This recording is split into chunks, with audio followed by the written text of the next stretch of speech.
Hello दोस्तों, आज हम पढ़ेंगे प्रश्नावली 1.1 के उदाहरण। कक्षा 10 का चैप्टर है ये। पिछली वीडियो में हमने 1.1 पढ़ ली थी। अब इसमें 1.2 के उदाहरण पढ़ेंगे। सबसे पहले 5 उदाहरण क्या कह रहा है। संख्याओं 4 की पावर n पर विचार कीजिए जहाँ n एक प्राकृत संख्या है। जांच कीजिए कि क्या n का कोई ऐसा मान है जिसके लिए 4 की पावर n अंक 0 पर समाप्त होता है। यानी क्या बोल रहा है ये कि 4 की पावर n है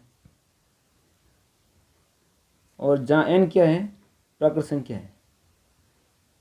जहाँ n क्या है हमारे पास, प्राकृत संख्या, यानी 1 2 3 ऐसे कर करके आगे संख्या अनंत तक।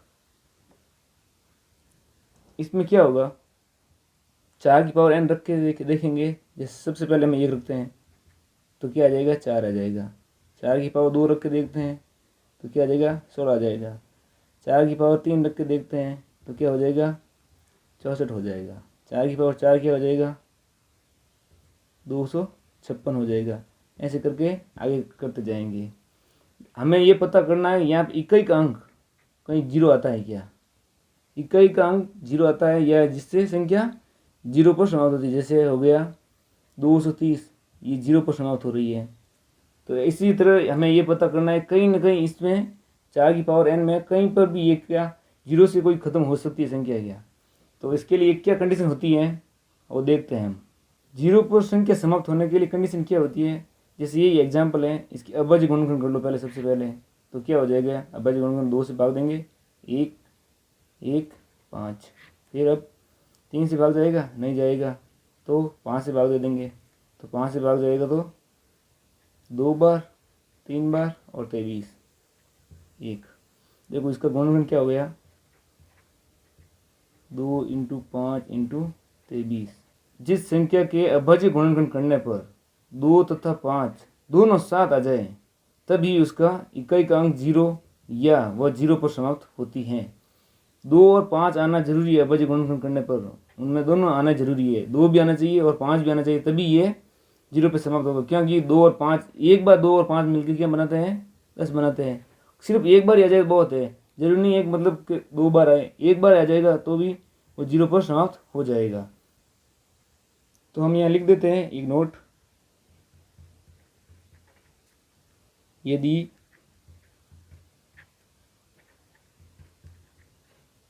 किसी संख्या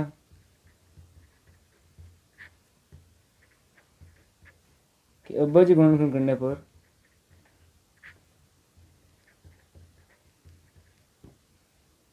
अभाज्य गुणनखंडों में कम से कम एक बार 2 एवं 5 अनिवार्य रूप से उपस्थित हो तो वह संख्या जीरो पर समाप्त होगी। ठीक है, कम से कम एक बार मतलब 2 और 5 आने ही चाहिए, तभी वह संख्या जीरो पर समाप्त होगी। जिसके अभाज्य गुणनखंड करने पर 2 या 5 आ जाए, एक बार 2 और 5 दोनों आए साथ में, तब वह संख्या जीरो पर समाप्त होगी या उसका इकाई का अंक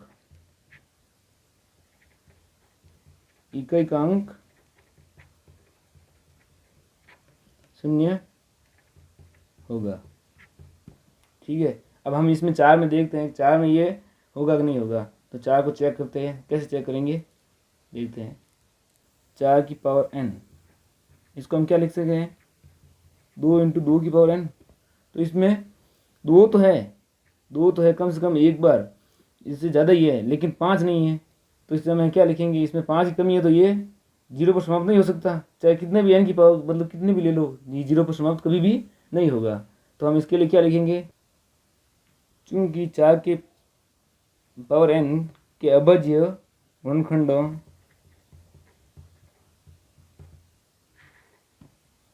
में 5 उपस्थित नहीं है, अतः नहीं है, अतः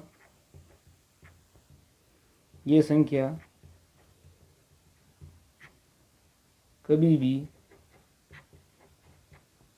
शून्य पर समाप्त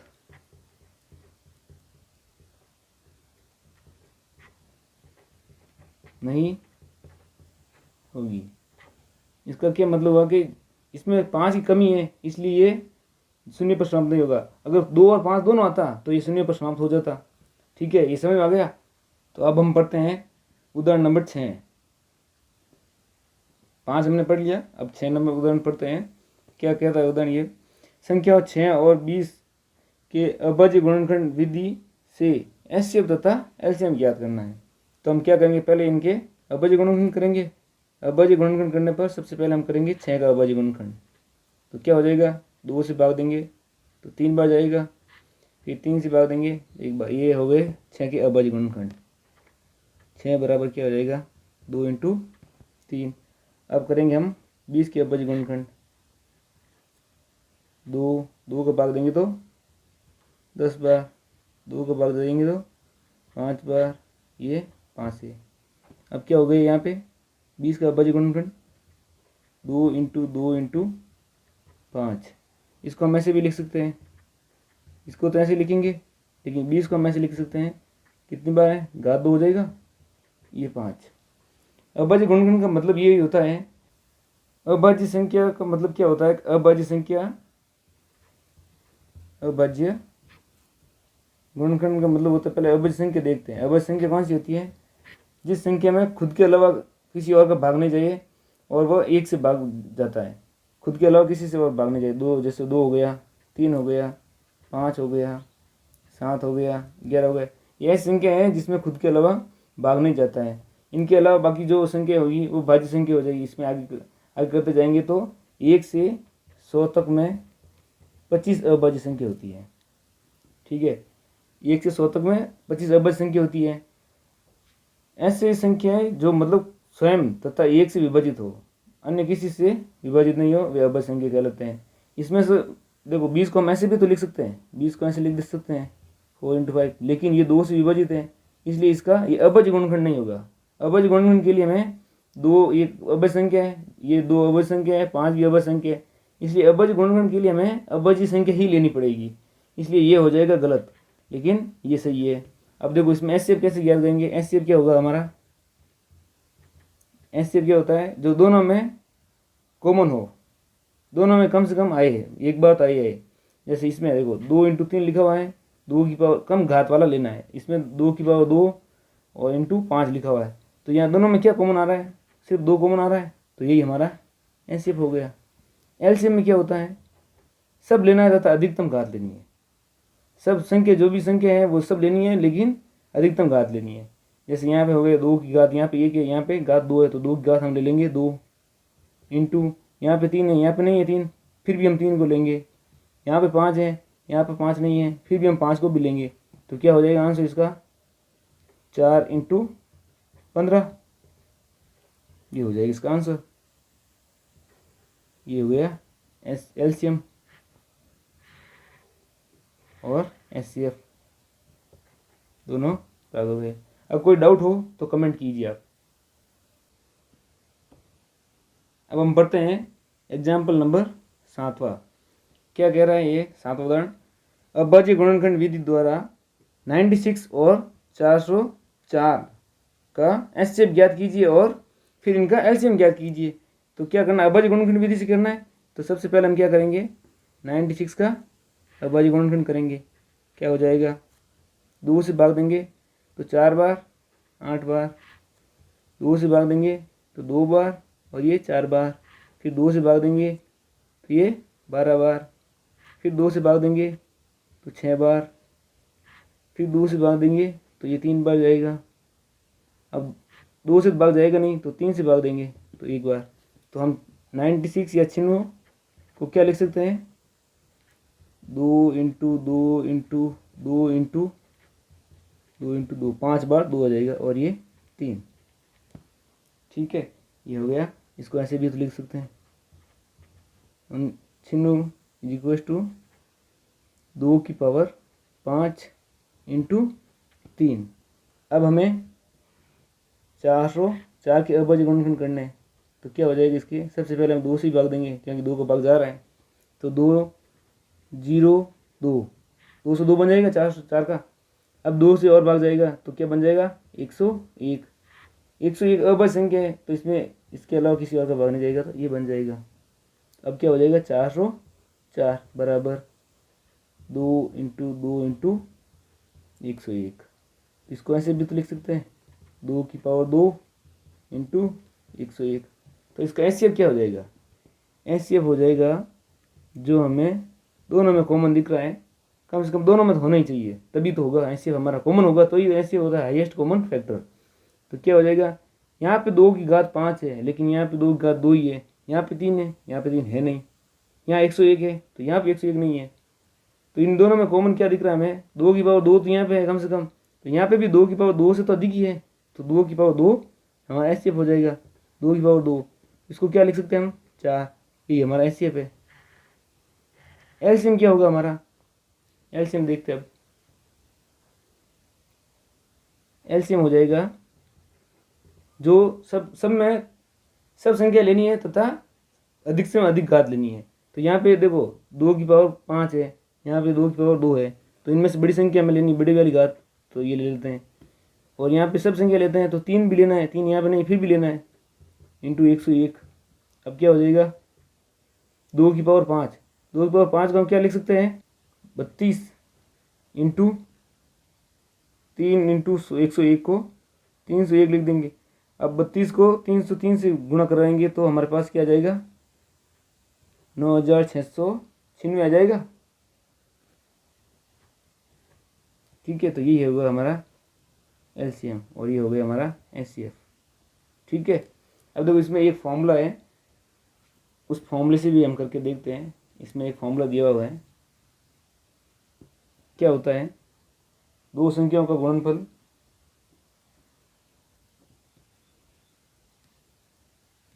देखो इसमें एक फॉर्मूला दिया हुआ है, क्या फॉर्मूला क्या होता है, दो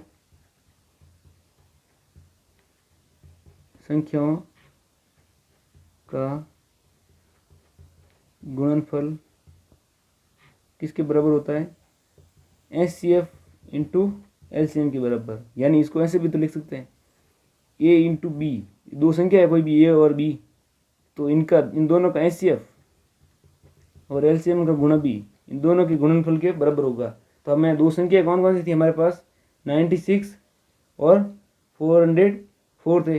तो देखते हैं 96 और 404 को गुणा करवा देते पहले। यहाँ पे हमें एलसीएम ज्ञात करने के लिए हमें एचसीएफ पता है, तो एचसीएफ को लिख देंगे, एलसीएम ज्ञात करना है। तो एलसीएम क्या आ जाएगा हमारा, एलसीएम बराबर 96 इंटू 404/4। इसको हम काटेंगे तो 101 बार कटेगा। यहाँ पे क्या आ जाएगा हमारा 96 इंटू 101। इसको हम गुणा करेंगे तो क्या आ जाएगा, इसका भी तो आंसर ये आएगा 9696। तो यही हमारा एलसीएम हो गया, फॉर्मूले से भी आ गया और अभाज्य गुणनखंड विधि से भी हमने निकाल लिया। ये फॉर्मूले से भी कर लेते हैं। अगर हमें एक पता मतलब तीन चीज़ पता हो, दो संख्या दी हुई है, एचसीएफ या एलसीएम में से कोई भी दिया हो, एचसीएफ पूछा हो तब एलसीएम दिया हुआ होगा, अगर एलसीएम पूछा है तो एचसीएफ दिया हुआ होगा, तो इससे सीधा निकाल सकते हैं। अब आगे हम 8 उदाहरण करते हैं।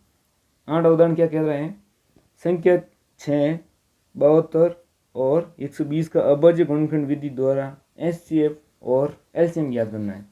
अब हमें तीन संख्या दी हुई थी, पहले हमें दो संख्या दी हुई थी, उसमें एचसीएफ तथा एलसीएम ज्ञात करना होता था। अब हमें इसमें तीन संख्या दी है, इन तीनों में एचसीएफ और एलसीएम ज्ञात करना है। तो सबसे पहले हम अभाज्य गुणनखंड विधि से क्या करेंगे, इनका अभाज्य गुणनखंड कर देंगे। तो सबसे पहले 6 का अभाज्य गुणनखंड क्या होगा, 2 से भाग देंगे तो 3 आ जाएगा, फिर 3 से भाग देंगे तो 1 आ जाएगा।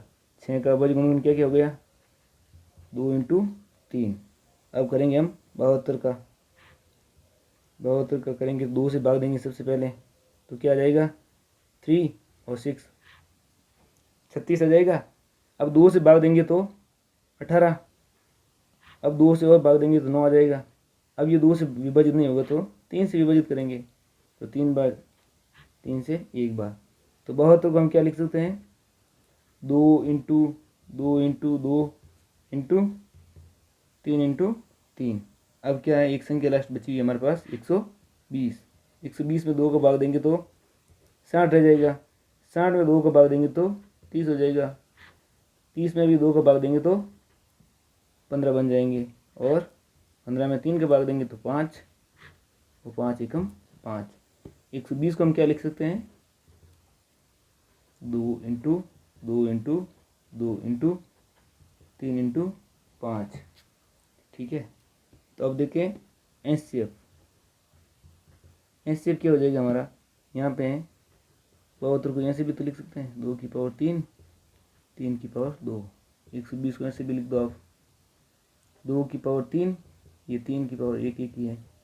अगर कुछ भी ऐसे मतलब कॉमन नहीं आए तो हमारा एचसीएफ 1 होता है। ठीक है, यहाँ पे तो हमारा कॉमन आया, यहाँ पे क्या है 6 के पास 2 है, 3 भी है, यहाँ पे 2 की पावर 3 है, 2 की पावर 2 है। तो सबसे पहले हमें कम घात वाला लेना है, तो एचसीएफ हमारा क्या हो जाएगा 2 इंटू 3, क्या 2 इंटू 3 सब में है, बाकी दूसरी संख्या नहीं है, और ये है इस कॉमन फैक्टर ये आएगा। तो एचसीएफ हमारा क्या हो जाएगा 6। एचसीएफ तो हमारा आ गया 6। अब ज्ञात करेंगे हम एलसीएम। अब हम ज्ञात करेंगे एलसीएम। एलसीएम क्या होगा, जो अधिकतम घात हो तथा किसी को पीछे नहीं रखना है। अधिक से अधिक घात क्या होगी, यहाँ पे देखो 2 घात 1 है, यहाँ पे 3 है, यहाँ पे 3 है, तो 2 घात हम जो ज़्यादा है वो ले लेंगे, 3 ले लेंगे। यहाँ पे 3 की घात 1 है, यहाँ पे 2 है, यहाँ पे 1 है, तो 3 की घात क्या ज़्यादा क्या है 2 है, तो ये 2 ले लेंगे। अब यहाँ पे कुछ ये समाप्त हो गया, यहाँ पे भी नहीं है, यहाँ पे 5 और बचा है, तो 5 को भी ले लेंगे। तो ये क्या हो जाएगा 2 की पावर 3 8 होता है, 3 की पावर 2 9 होता है, इंटू 5 720 सॉरी 72 इंटू 5, तो क्या हो जाएगा 360 हो जाएगा। ये हमारा एलसीएम आ जाएगा। कोई डाउट हो तो कमेंट कीजिए।